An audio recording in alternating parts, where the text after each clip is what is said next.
The local time now is 8 in the morning and the day today is the 15th of May 2024. The ground temperature is 30 degrees Celsius or 86 degrees Fahrenheit.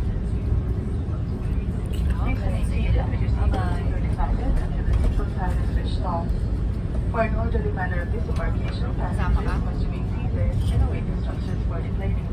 We shall commence passenger deplaning as soon as we receive clearance to do so. All passengers with connecting flights will be given priority.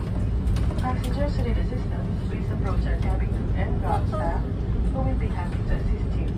On behalf of Captain Huey Enriquez, First Officer Giancarlo Tayoto, and Systems Officer John Paul Lopez, and the rest of the crew, thank you for flying Philippine Airlines.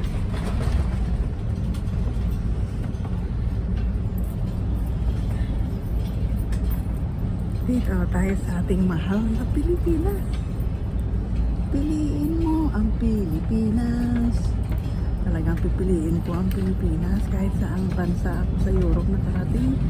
Pilipinas pa rin ang pipiliin ko. See you later.